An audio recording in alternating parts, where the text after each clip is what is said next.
Good morning, ladies and gentlemen. Welcome to episode 57 of The Clutch Dump. I'm Nicholas Patty, joined by Ben Walther. I don't like that I'm wearing a Ferrari hat, but it's a long story. Ben's wearing a red hat that looks like a Ferrari hat, but it's a Porsche hat, my man. On this episode, we're returning to form with our automotive news episodes. It's been a while since we've actually done one, and that's for a whole host of reasons. But we are back, and we have some vehicles to talk about. We have some just kind of general news with, unfortunately, someone passing away, and then Dale Jr.'s racing again. So stuff like that. Two different ends of the spectrum, but we are here to talk about it all. So if you haven't already, make sure to follow us on Instagram at The Clutch Dump. You can follow us on Threads at The Clutch Dump. Sounds like a joke, but it's not. It's not. It's so unfortunately not.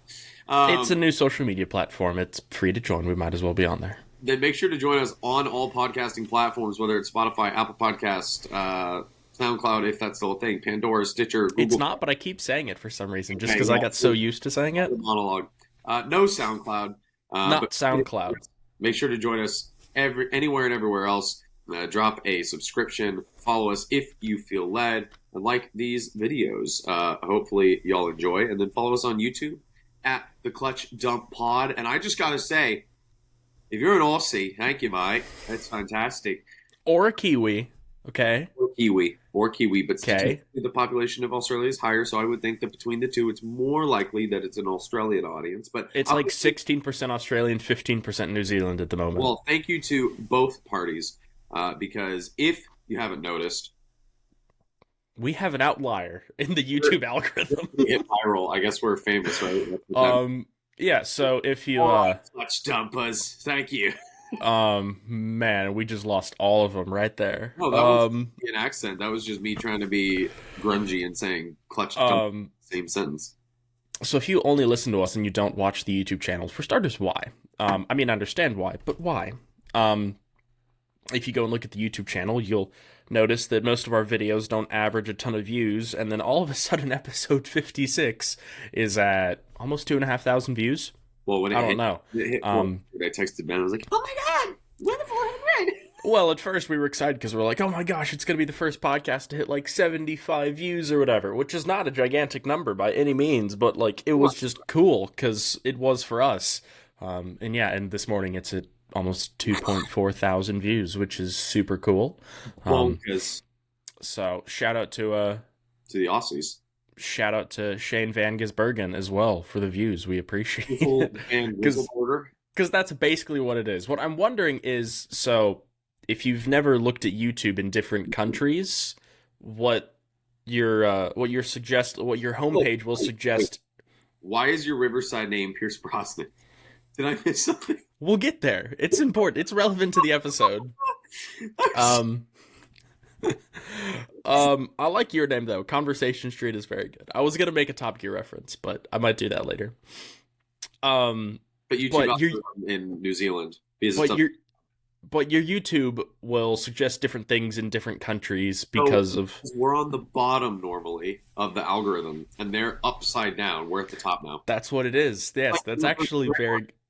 It's very good. No, I'm just wondering, for starters, if you actually just go and look at YouTube of all the coverage of NASCAR Chicago and the Shane Van Gisbergen news, there's actually not that much. And most of it is NASCAR or NBC actual coverage of it, and it's like race stuff. Yeah. So I think we're actually some of the only people that have covered it outside of NASCAR itself. We are the only two blokes in the world that covered That's it. Shane Van Gisbergen. Just us. So yeah, shout out to all the views, and hopefully some of those come back for more. We're going to start out with some smaller news pieces, and then we've got some big conversation pieces, but we're going to start out with a rather important one. Where's Nick going? Nick, where are you going? You kind of mentioned in the last episode that you're going, what direction is that? West. And you didn't explain why. You're moving. Where are you going? What are you doing? Also, can you explain what you're doing? Because I don't know what you're doing. Well, ladies and gentlemen, I am pleased to announce, because I actually have it signed, so I can announce it, that I am now employed by Radford Racing School, which is kind of cool. I'm going to be moving to Phoenix. If we can find a damn house that allows our pets. So we're my wife and I are moving out there with my brother-in-law, and we are just yeah, we're gonna be living out there. I'm my title is marketing and sales specialist, and because I get asked this question, and I could give an answer off the top of my head that is inevitably not what the job is. I just pull up the offer letter and then I read the. It's just easier if you tell us what your job is. So I'm involved in all marketing aspects of the school, creating sponsorship proposals and coordinate deliverables and sponsor contracts, researching synergistic prospects from incoming leads and developing relationships, doing market research, assisting the social media director, coordinate creation and distribution of campaigns. Excuse me. Being the on-site ambassador and tour guide for media and groups, promoting RRS participation in off-site and on-site events, managing the use of CRM, and I'm going to be reporting directly to the VP of Sales and Marketing. So I start August 1st. Cool. I think the part I'm most excited about is the fact that, one, it's the official driving school of Dodge SRT, so it's like I'm going to be walking from like my office to the bathroom, and it's just going to be supercharger whine and tires crying. Should be, hopefully. I'm going to be in hell if you're a Goodyear tire, and it's like screaming in the lake of tar and people getting fish hooks inserted. Do they use Goodyears? Is that what Dodge uses? Okay. I have no idea. I just assumed. I mean, it's American muscle and it's a crap tire, so why not? Fair enough. They probably run Pirellis. But the thing I'm most excited about is I haven't had this confirmed, but theoretically, one, I'd get a discounted driving school for Shelby if she wanted. Okay. Oh, Lord, am I going to lose my marbles if there is a day of the week where corporate can just go out and drive around the track. Like, that'd be cool. Or the Hellcats. I understand the Hellcats because they're Dodges, that's maybe. But, like, if it's just like, hey, the school's closed this day anyway. If you come in and you want to run your car around the track, go for it. Because that'd be sick. Believe I'm going out there in the Cayman. But then I really want to be out there in Shelby's Camaro. While everybody's out there in Hellcats or whatever, I'm just heel towing Shelby's Camaro and coming out the exhaust. But anyway, yeah, that'll be August 1st, and then I'm going to be doing everything I can to get Ben out there. But Woot. The Clutch Dump will be covering the Phoenix Championship race for NASCAR. So yes. So if around the August 1st timeline-ish, podcast gets a bit weird, and by that's weird, why. It's not going to be this backdrop. Well, it's not going to be that backdrop, or if we miss a couple because Nick's moving. Yeah. Fuck it. I'll do it from the U-Haul. That'd be an episode. There we go.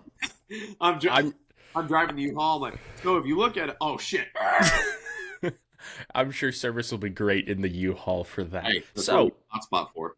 But if some things change in the podcast, that's why, because that's where Nick is going. Nick, do you want to talk through your bullet points first? I mean, sure. Yes, please. By all means. So, ladies and gentlemen, let's just resume where we left off. NASCAR. So, this isn't really news. I just thought it was funny. I don't know if y'all saw, but Ben, I don't know if you saw. Probably not. Noah Gragson on the cooldown lap wrecked his car. I did not see that. So, you know how the last corner, pit entry was to the inside? Mm-hmm. He trying to turn sharply, turned in too quickly, and so the rear stepped out, and he just backed it into the wall at the exit of the corner. Nice. And Andy Lally, his radio, he's coming into the pits behind Noah Gragson, and he goes, yeah, blah, blah, blah, something about tire pressures, blah, blah. And then Noah Gragson spinning, he goes, this fucking idiot, look at this dumbass fucking asshole. And then he pulls into the pits, and it's just like, ooh. So people were like, damn, Noah Gragson really like looped his car on the cooldown lap. And they're like, but Andy Lally made it worthwhile. That's what, 5-6 wrecks that he had that race? Yeah, no, it was pretty bad. It's a lot. It's a lot. On a much sadder note, somebody that was a hero of my dad, obviously being the age my dad is, Cale Yarborough, apparently his daughter tweeted, put on Facebook, that he had some genetic testing, and the diagnosis is he has a very, very rare genetic disorder on his SPG7 gene. There's no cure. He'll continue to decline, and that basically It's managing symptoms, and it's one of those, as his daughter put it, it is what it is situations. And so, for those that don't know, he's 84. And let me pull up just a few of his stats real quick. Cale Yarborough, you might remember, has an iconic Daytona 500 victory where he and I want to say it was Donnie Allison wrecked on the last lap as they came across the line. So let me just find it real quick. So, for instance, here's one of the mechanics saying the toughest race car driver he ever worked for was Cale Yarborough. Hold on. Okay, he put together 83 wins and 319 top 10 finishes in his NASCAR career. He's one of 2 drivers ever to win 3 consecutive championships. He's won the Daytona 500 4 times, and he's 6th on the all-time list of NASCAR Cup Series victories. He set the modern record for most poles in a season with 14, and he finished his career with 69 poles. Damn. So he was inducted into the NASCAR Hall of Fame in 2012, and he drove from 1957 to 1988, which for people that are not hardcore NASCAR fans, we are talking like Chevy Bel Airs to Chevy Luminas. That is such a long time. Dad to Dale Earnhardt Sr. Like, that's the span of his career. And so, yeah, it's unfortunate. And obviously for me and for Ben and for other people who love the history of motorsports, whether it's NASCAR, IndyCar, F1, it's just a shame that, so many of the golden age drivers are getting this old. I saw a post by Derek Bell the other day of him with Brian Redmond at Goodwood. And Brian Redmond's another one that is really getting up there. So, our thoughts and prayers are with Cale Yarborough. Because we're Christian, we mean it. Okay. So Proton competition is debuting in WEC or WEC in the hypercar class. With a heck of a livery. They've said all they want to do is finish. That's reasonable.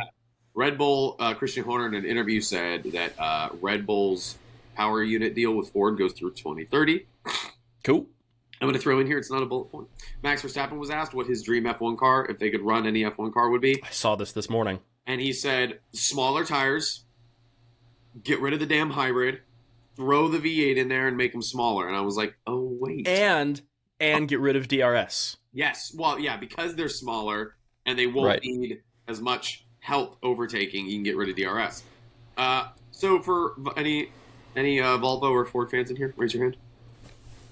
Okay, well, I'm sorry. One of the most legendary designers for Volvo and Ford has passed away, Peter Horbury.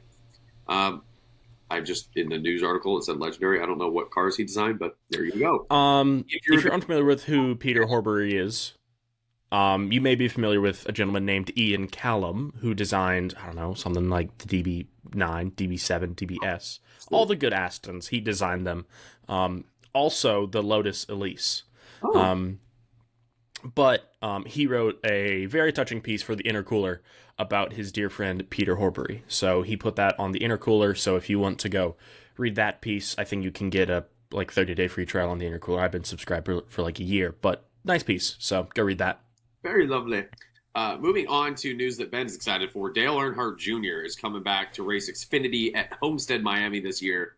And so he's going to be rolling the gears in his H-pattern Xfinity car. I'm stoked for that. I love Dale Earnhardt Jr. to death, but for God's sake, please put in a good Xfinity result because I'm really tired of you coming back and it's maybe a top 20, which is fine. That's, whatever. He's having a good time. I need more. Mm-hmm. That, and then for rally fans and Subaru anime fans, I guess. Ben? Yeah, sure. Why not? That's me. Yeah. Colin McRae's personal Subaru 22B is coming up for auction. Number 0 of 400. Yeah, and I love how in the kind of descriptors for the auction listing, they were like, yeah, Colin admitted on many interviews that he drove the ever-loving shit out of this car. But it's well-preserved. Well-preserved. He beat the snot out of this thing. Shit, we're auctioneers, but a legendary rally driver drove the hell out of this, which, that's a good thing, but it's not a good thing. So, anyway, if you want to pocket what is inevitably going to be $1 million car, it's got to be. I mean, a normal Well, yeah, because the normal 22Bs, if they're in good condition, low mileage, are hundreds of thousands of dollars. Yeah, I think at the low end they're like 150. And this one is a pre-production Yeah, Colin it's McRae the car. prototype, and it was Colin McRae's, so it's bound to be expensive. So if you have more money than you should and you want to spend it on a car that you shouldn't have, there's the car for We you. have the car for you. Ben, we have cars. We have Yeah. things that you want to talk about. But I honestly like this week's two car garage. If you want to do that first, Did you do your homework? Did you find a two-car garage? I can. Did you do that? Can you do that quickly? I can go through other things first. No. And you can do that. Just go ahead and do your two car garage. And Nick will find his. Did you read the rules? Because there's a rule in there specifically for you. Yes, I need 200 grand, and it has to be pre 2000. Cannot be Cannot be a Porsche. to take to the festival and a daily for the missus and the dogs. But see, you don't have a missus or dogs, No, but you do, so it's relevant. right? But why am I? Also, neither of us are going to the Goodwood Festival of Speed this year, so none of it's relevant. That's fair. So there's another podcast that does this. If you don't listen to them, this is an original idea by us for sure. Listen to us. So in the past we've done like our kind of bring a trailer spotlight of the week or whatever. So I decided this week we'll do a two-car garage, and I think we'll try to write different narratives for these every week if we can. I think I'm going to make Nick write the next one. Oh, I'm done. But this week's two-car garage, the year is 2023. What's up? I already found one, by the way. Oh, perfect. This week's two-car garage, the year is 2023. That'd be this one. All A right. wealthy relative has recently passed away and left you a sum of $200,000 you aside to attend next week's Goodwood Festival of Speed, which we'll talk about on the podcast. Being the man of taste that you are, you decide to buy a pre-2000s sports car, which cannot be a Porsche. Bless you, Mr. Patty. Why would you ever want a Porsche? Cannot be a Porsche, and I picked that strictly because I knew Nick would just go buy a 964 Turbo or something. Cannot be a Porsche Not to for take less to the than festival, 200, guy. and a daily for the missus and the dogs. Some rules for myself, Mr. Patty. You must find the two-car garage on Bring a Trailer, Cars and Bids, or Collecting Cars, or any other auction site that you find. You are allowed to mix and match auction sites. Auctions must be complete or sold, because you can go on any of them right now and find like a LaFerrari for like $20 or something. That's close to true. They have to be finished. I have two such good ones. We'll allow it. You are allowed to mix auction sites. Auctions must be complete or sold. I guess not. And no older than January of 2023, because obviously you could go back to like '09 when Bring a Trailer started and go find like. I found. All right, Nick is ready. Mr. Patty, would you like to talk me through your two-car garage? Yeah, so my two-car garage for Shelby for $17,750 with 6 hours left, so it's not going to be too much more expensive, is a 1970 pastel blue Toyota Land Cruiser FJ40. Outstanding pick. Fantastic. Can you drop these links? I found with no bids on it a 79 Pinto wagon. I was like, that. Free. Shelby, have it. I need the full 200 for me. Can you put those links in the notes so that I can put up pictures for the people? What I'm going to have for my sports car that is a pre-2000, to take the Goodwood, mind you, is a 41-year-owned 1954 Aston Martin DB2 drop-head coupe. That Is it the white one with red interior? Yes, that is at 175 right now. Gorgeous car. So if you put those two together, we're sitting at about 190 something. There we go. We'll allow it for the sake of Nick not doing his homework. No, exactly. Ben, what are yours? Because they're inevitably going to be worse. They are inevitably going to be better. I actually went into this looking for these two specific vehicles. My two cars are inevitably fantastic, and I actually went looking for one of these. So for the daily, for the missus and the dogs, neither of which I have found a 2006 Audi A6 Avant that has been swapped with a 5.2-liter V10 from an RS6. And this is on Bring a Trailer? This is on Bring a Trailer. It's sold on 420 for $49,676. I don't know. I think I like the FJ more. I ain't even gonna lie. FJ Cruiser is way better, but I found a V10 wagon for under 50 grand. A6 Avant. What are you doing? I wanted the V10. I went looking for a V10 RS6 Avant, and I found this.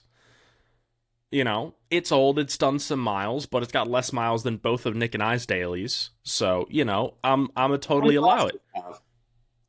What's up? How many miles does it have? It's got 110,000 miles, but that's on the A6, not the V10. Oh, that's true. So, you know, and then you get V10 noises out of a station wagon, and it's automatic, so it's a good daily. There's a really clean manual 2009 Cayman S on Ring Trailer if you want to, join the Cayman gang. I don't. But what I do want is my sports car, which I chose. Yes, what's your sports car? Which is a 1968 Maserati Ghibli 4.7. It has blue metallic paint, it has a 4.7-liter quad-cam V8, and it is gorgeous, and I picked it because I cannot afford a Ferrari Daytona with this price budget. Who can? Who can? It's a gorgeous metallic blue, it's got black leather interior, it's got chrome-spoked wheels on it, it's got a brown wood-rimmed steering wheel, and it sounds the business because it has a V8 in it, and it's $121,000, which actually puts me far below the budget at just over $170,000. Hey, Ben. Yes? There's an 87 911 that has a 3.2 liter in it, and it's built like an RS, and it's at 15 grand right now with a few days left. It's pretty hot. The few days left, it'll probably be a $130,000 car. There's no way it'll be a $130,000 car. Well, everything goes up in the last day. Oh, I'm aware. Is when it happens. So I remember, I've grown up in an auction family, apparently. Yeah. Well, speaking of Porsches, there's a new one, possibly, that we glossed over in the Le Mans episode because I figured it deserved some more time. Porsche released a concept called the Mission X, which is supposed to be their new flagship hypercar. More like the Mission Sex, because it is hot. Okay, so that's Nick's opinion on the car. That just needs to be the title. Porsche Mission Sex. I don't think we can do that for YouTube's sake. There's weirder shit on YouTube, let me tell you. There is, but not from us. The Porsche Mission X, if you didn't see it, it's this Le Mans prototype looking weird thing that's in brown. It's supposed to be the new flagship car. So 959, Carrera GT, 918, and then Mission X. Question number one. Nick, do we care? Yes. Why? Because it's a new Porsche. Yeah, but it's not that interesting. What? Oh, Ben's only enjoyment is making me upset. Ben's only enjoyment is okay. It's true. Nick, why should we care about the Mission X?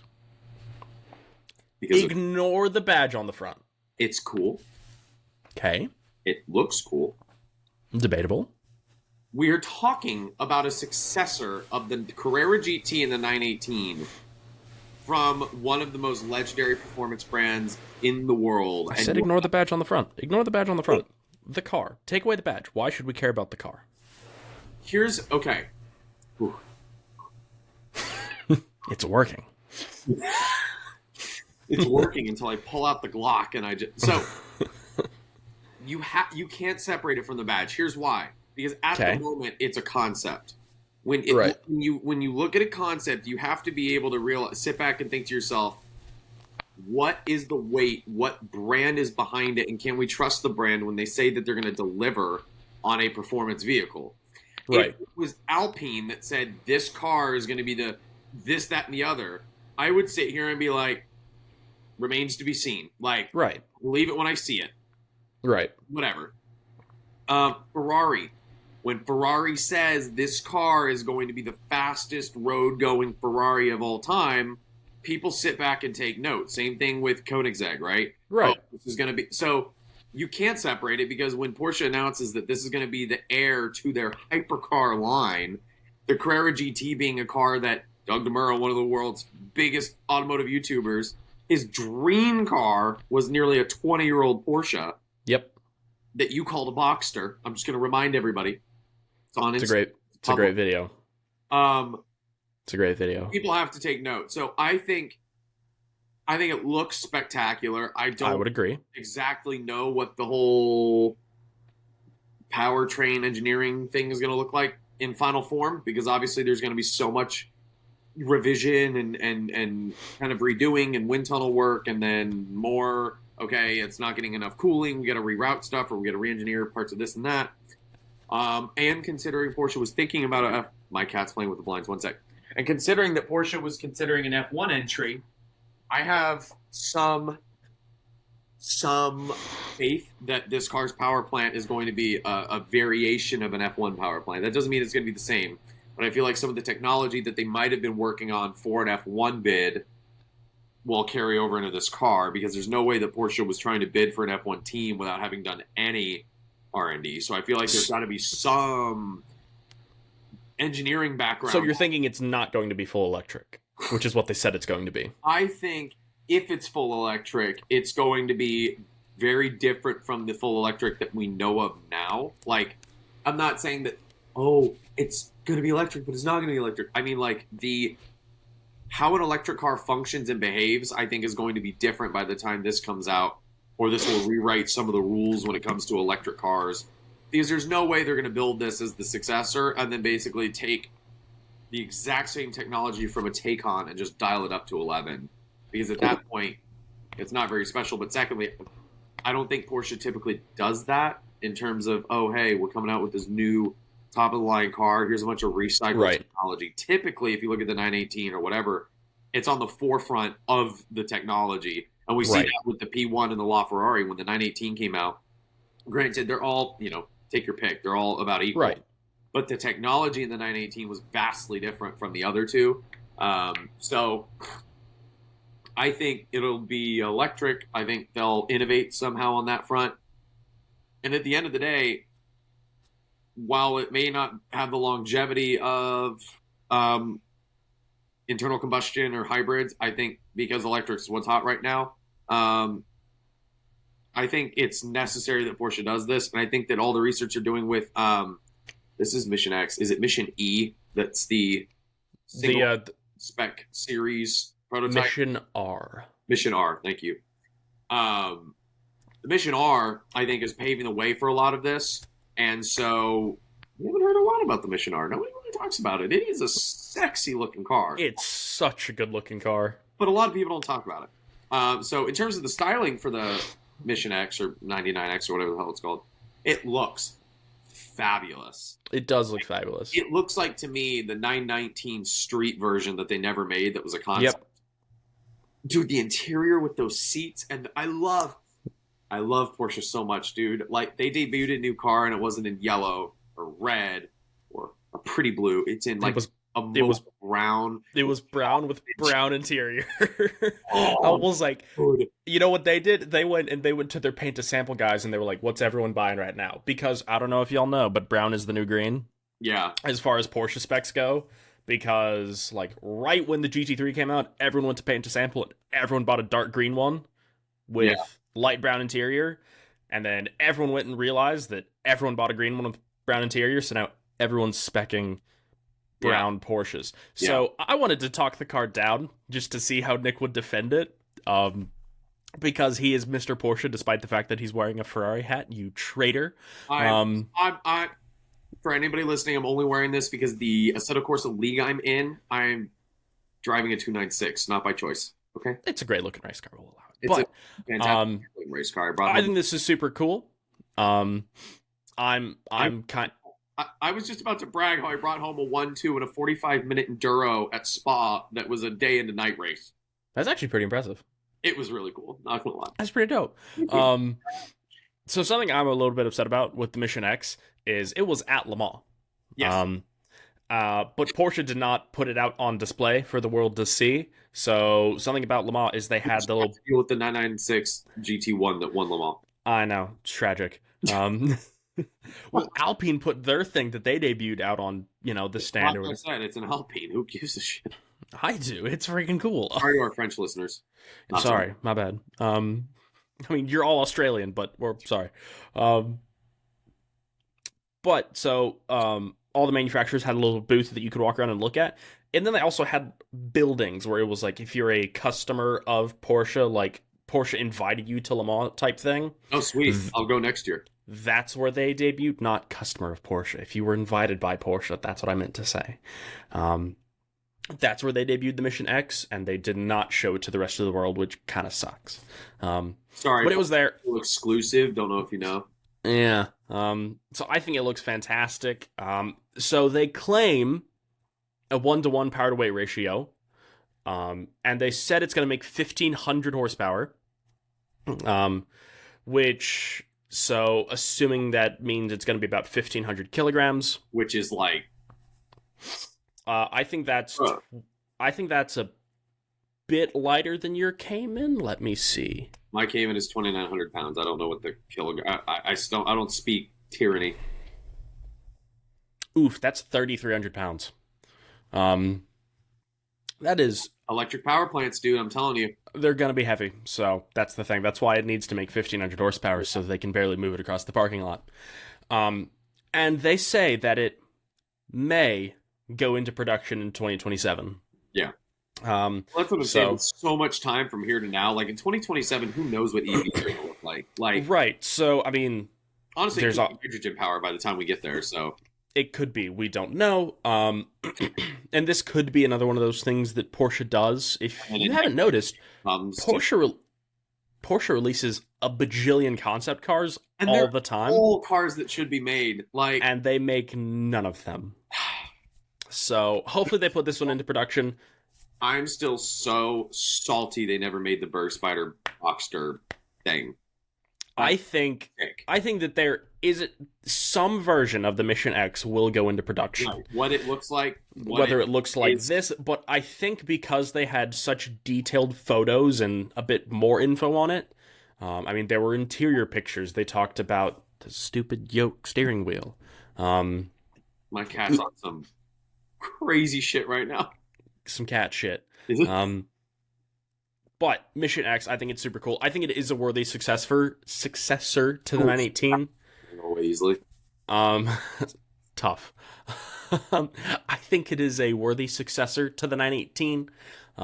We just talked about too how it's got like a boat tail, long tail rear end. That shit's so hot. It looks really good. It does look like if they took an LMP car and then just take all the aero off of it. It looks super cool.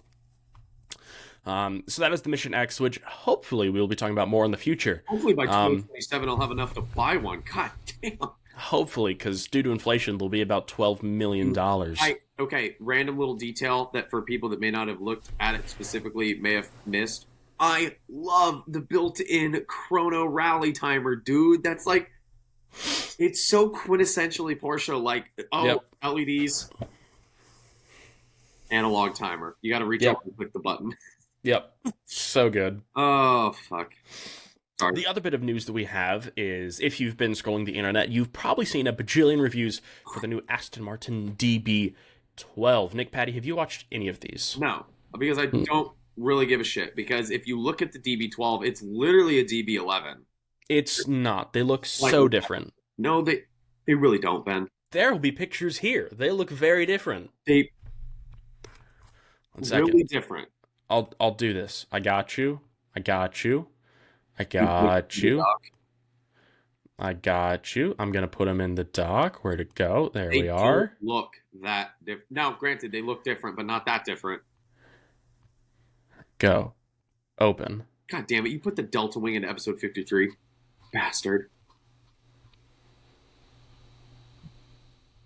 What? When did I put the Delta Wing in episode 53? I don't know, but when I hover my mouse over it, it shows the Delta Wing. Okay, literally, if you look at the DB12 and the DB11, same body shape, same front kind of side grills, and then it has the front off the DB11 Superleggera, but without the sexy grill. Yeah, that's a different car. Also, the headlights look very different. Like I said, the DB11 Superleggera. Yeah, which is one of the best looking Astons of all time. I think that's fine. The best part, which is the grill. Yeah, well, that's because, dude. That's because that car is very similar. That's because they have to leave room to make a DB12 Superleggera. Still a Mercedes engine. Still a Mercedes engine. Oh, but it makes more power than any Mercedes does. I don't care. So I don't know why I have Nick here. Nick, does BMT214A mean anything to you? No, it doesn't. Does BMT216A mean anything to you? No, it doesn't. That's because you're not a James Bond fan. So Oh, well. I've only seen all of them multiple times. So the reason why I am Pierce Brosnan today, which you can't see, but my name in the chat, or in the call, is Pierce Brosnan, that is because the DB12 was launched in the south of France on the Route Napoleon, which is the road at the start of Gold Eye, where Pierce Brosnan is driving a DB5 against an F355. Golden Eye? Golden Eye, yes. You said Gold Eye. Oh, sorry, I was probably thinking Goldfinger and got them mixed up. Golden Eye, and is driving against an F355 Ferrari, and the license plate is BMT214A, and that's where they debuted this car, which is pretty funny because considering in the movie, the Aston Martin outruns the Ferrari, which is not possible, by the way. But the funny part about that is they debuted the new Aston Martin there, and the new head of Aston Martin development is the old head of development for Ferrari. So there you go. That's pretty funny. I just like that. Another question that I have is, why is there no DB8? We have a DB every other number except for 8. So do we have a hold on? What? There's a DB for all of them. Okay, I was my brother. There is. Okay. So we have No, please go ahead. No, it's fine. Honestly, I was just making sure.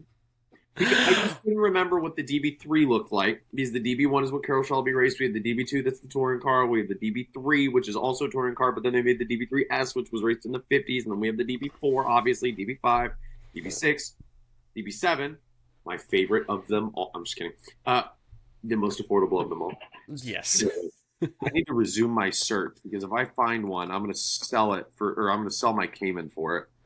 Oh my god. Dude, Shelby applied. This is totally random, but it's our podcast, so if you don't like it, Shelby applied to Cognizant jobs, and on the website, when you scroll down to like forge your path forward or push yourself to the limit, and then it said find a job or careers, it had Alonso with the Monaco trophy up on the podium. That's pretty good. She was like, I'm 1 degree separated from Padre because I may or may not have applied to a job that may or may not be a sponsor of Aston Martin. Oh my god. Lord. Y'all are some strange folk, Nick. No, we're not. We're just diehard fans. Are you? See, no. Never, because you're a Ferrari fan. You wouldn't get it. You wouldn't. I've given up on F1 in general. I don't. Who hasn't? I don't care anymore. But Aston Martin has claimed that the DB12 is the world's first Super Tour, which is a dumb name. It's a horrible name.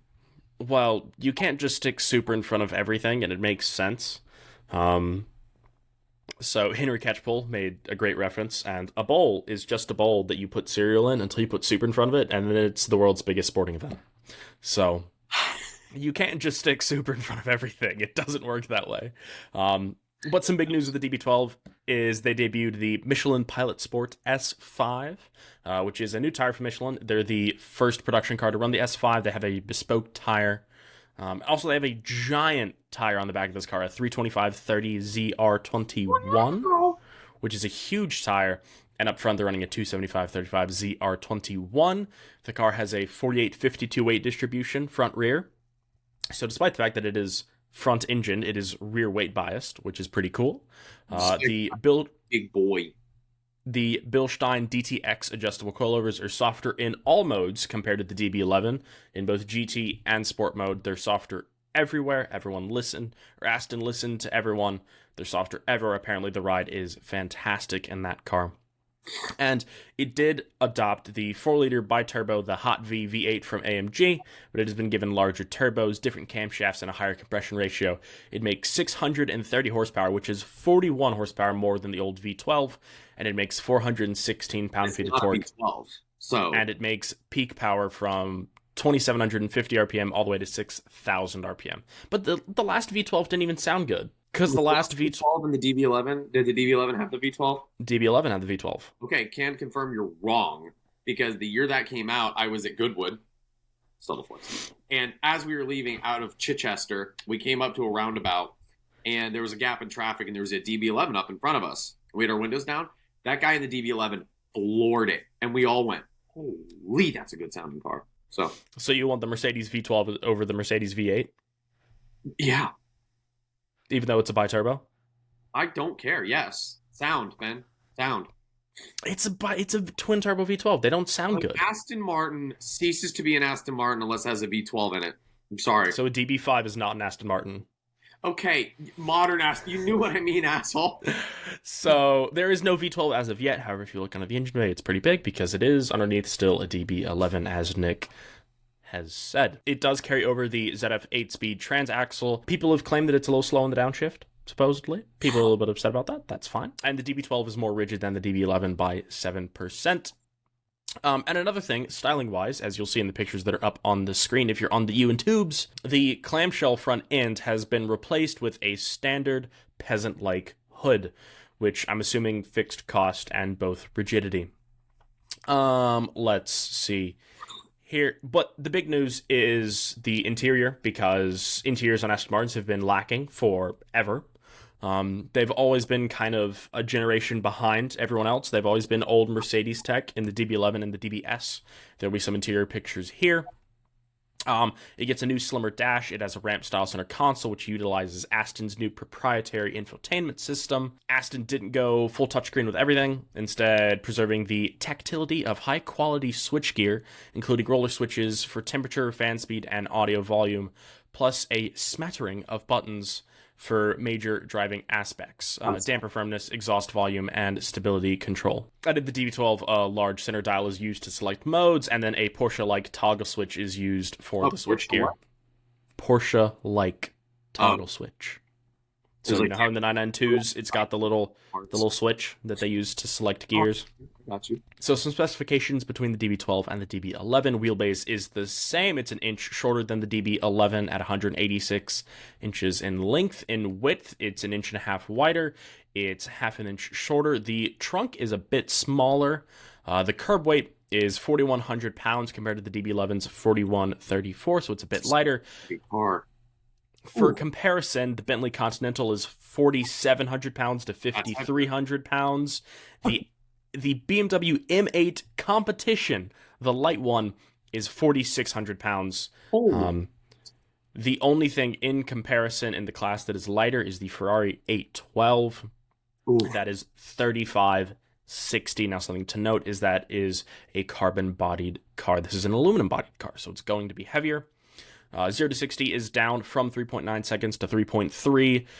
0 to 100 is down a bit from 7.9 to 7.5. Quarter mile is 11.1 compared to the old 11.7. And the top speed is up 2 miles per hour from 202 to 200 miles per hour. I think the car looks significantly better than the DB11. I think the DB11 shape was a bit dull. I think this is a nice update for it. I'm upset that it doesn't have a V12, of course, but maybe that's to come. I don't know. Aston did say that the DBS 770 was going to be kind of the last hurrah for the V12. But hopefully they were lying and they bring back the V12. That'd be lovely. But pretty much this is supposed to set up the trend for Astons going forward is the plan. This kind of updated styling, the updated interior, the Super Tour vibe is supposed to be the update going forward. Supposedly in the future, we're going to get a new Vantage, which is going to be a mid-engined V8 car. We're supposed to get a new Vanquish, which is supposed to be a mid-engined V6 car. Maybe I have those two backwards, I can't remember. But yeah, new Aston DB12, always exciting because we don't get new DBs too often. So I figured we'd mention it. Nick, Patty, any final pessimistic thoughts on the DB12, which apparently is all you have? I just want a DB7, that's about it. Okay, I'm reading an article on this about how it has... No, listen. Apparently it has exhaust manifold cracking, and it goes, it's super bad, and it's particularly prone. It typically manifests by way of loud growling noises, and it's like, wait a minute, so a sick exhaust? Hey, you can have some gnarly cold starts. Could also be your exhaust manifold cracking. Could also be the fact that you're down like 200 horsepower now. Hell yeah. So, good stuff. Well, that's a pretty short episode from us, but we'll keep you updated in case Nick buys a DB7 in Phoenix. As Nick said at the top of the show, make sure you go follow us on all the socials, including Threads, at The Clutch Dump. Whatever podcast platform you're listening to this on, make sure you follow us, leave a rating and review. It helps us grow a bigger audience. If you're on the YouTubes, make sure you subscribe, make sure you like the video, like and share the video. Make sure you hit the notification bell so that you know when the next episode drops. That is going to do it for Nick and I here at episode 57 of The Clutch Dump. We'll see you next time.